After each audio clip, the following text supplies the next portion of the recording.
খানাকুলের BJP বিধায়কের মেয়েকে উদ্দেশ্য করে সোশ্যাল মিডিয়ায় কুরুচিকর মন্তব্য। প্রতিবাদে থানা ঘেরাও বিজেপির, পুলিশের সাথে ধস্তাধস্তি মহিলা বিজেপি কর্মীদের।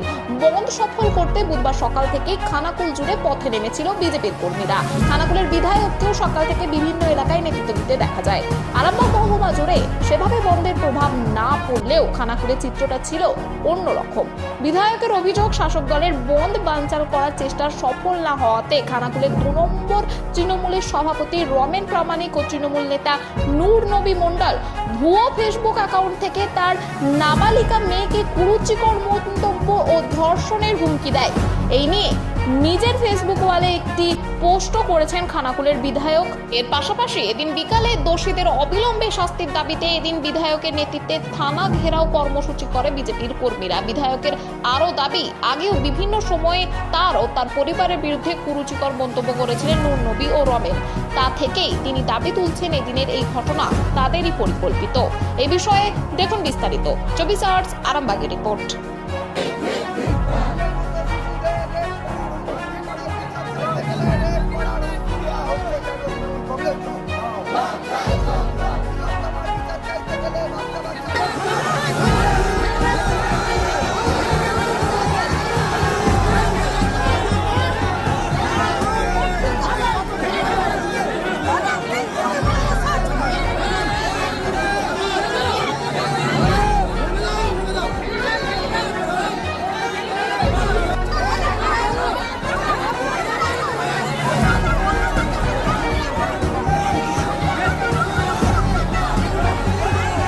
না, বন্ধ পালন করার জন্য যখন আমরা রাস্তায় আছি তখন তৃণমূলের নেতা নূর নবী মণ্ডল তার সঙ্গে রমেন প্রামাণিক দুজনে মিলে কিছু আরও তৃণমূলের ছেলেকে দিয়ে সেখানে পোস্ট করাচ্ছে ওপেন ফেসবুকের মধ্যে যে আজকের মধ্যে বিধায়কের মেয়েকে রেপ করবে।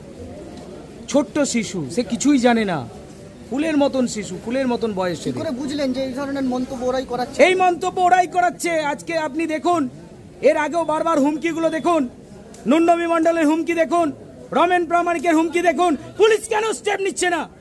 এর আগে তো আমি এফআইআর করেছি দুবার, এর আগে তো আমি দুবার এফআইআর করেছি, কেন পুলিশ অ্যারেস্ট করেনি? ওপেন বলা হচ্ছে বিধায়কের চামড়া খুলে নেব, ওপেন বলা হচ্ছে বিধায়কের চামড়া খুলে নেব, পুলিশ অ্যারেস্ট করেনি। আজকে বিধায়কের মেয়েকে রেপ করবে বলছে, পুলিশ অ্যারেস্ট করছে না। পুলিশ কি করছে? পুলিশ কি করছে? আমার কাছে জবাব একটাই, পুলিশ কি করছে? পুলিশ জবাব দিক এখানে। এর আগেও তো আমি করেছি। একজন বিধায়কের যদি নিরাপত্তা না থাকে, তার ফ্যামিলির যদি নিরাপত্তা না থাকে, আজকে পশ্চিমবঙ্গের মহিলারা কোথায় সুরক্ষিত? শুধু কি একটা মহিলার জন্য 10,000 পুলিশ বরাদ্দ আছে, বাকি কোনো মহিলার জন্য, বাকি শিশুদের জন্য পুলিশ বরাদ্দ নেই? আমি অভিযোগ জানিয়েছি, এখনো পর্যন্ত থানা কোনো স্টেপ নেয়নি। দেখছি করে কাটিয়ে দিচ্ছে, চালাকি মোনা চলছে। এই চালাকি মোনা আমরা মানব না। অবিলম্বে রমেন প্রামাণিক, সেই সঙ্গে নূর নবী মণ্ডল, সেই সঙ্গে যে ছেলেটা পোস্ট করছে, সবাইকে অ্যারেস্ট করতে হবে।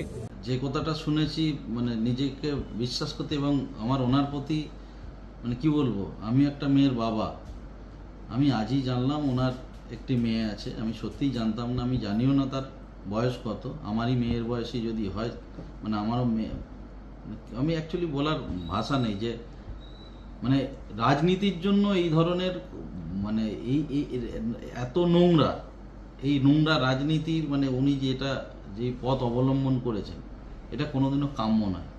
একটা মানুষ রাজনীতির জন্য এতটা নোংরা পথ অবলম্বন করতে পারে, এই সুশান্তকে দেখে আমি সেটা মানে দেখলাম। আর জঘন্য নোংরা। প্রথমত উনি জানলেন কি করে যে আমরা ফেক অ্যাকাউন্ট খুলে করেছি?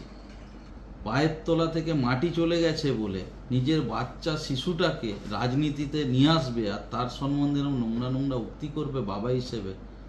মানে আমার লজ্জায় মাথা হেট হয়ে যাচ্ছে যে আমি খানাকুলের ছেলে আর উনি আমার পাশের একই গ্রামের ছেলে, আমার বিধায়ক। এটা আমার লজ্জা লাগছে, ঘেন্না লাগছে। মানে যেটা নিয়ে বলেছেন, আগে তো ওনাকে প্রমাণ করতে হবে। এটা আমি মানে একদমই ছেড়ে দেব না।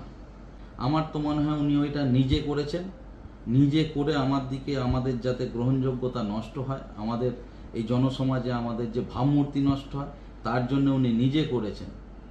আপনি কি মানহানি করবেন ওনার বিরুদ্ধে? আমি এটা ছাড়বো না, এটা উনিও যদি ছেড়ে দেন শুধুমাত্র রাজনীতি করার জন্য, আমি অলরেডি অভিযোগ আজকেই করব থানাতে এবং সাইবার সেলে অভিযোগ করব, যাতে কে করেছে সঠিক সেই লোকটিকে পুলিশ যাতে প্রশাসনিক তাদের তদন্ত করে তাকে অবিলম্বে গ্রেপ্তার করে যেই ধরনের কাজ করেছে। এবং উনি যদি আমায় প্রমাণ করে দিতে পারেন আমি করেছি, আমি কোরা কাগজে সাইন করে দিয়ে যাব যে বীজ রাস্তায় দাঁড় করিয়ে আমাকে গুলি করে দিই। উনি যদি প্রমাণ না করতে পারেন, ওনাকে উলঙ্গ করে ল্যান্টো করে মারতে মারতে থানার সামনে থেকে আমি রাজাটি নিয়ে যাব আর প্রশ্ন করব যে তুই বাবা হিসেবে কলঙ্ক একটা, তুই নিজের মেয়েকে দিয়ে নোংরা রাজনীতি করিস। কারো পরিবারই এটা উচিত নয় যে রাজনীতির স্বার্থে ব্যক্তিগত একটা বাচ্চা দুধের শিশুকে এই রাজনীতির মধ্যে আনা।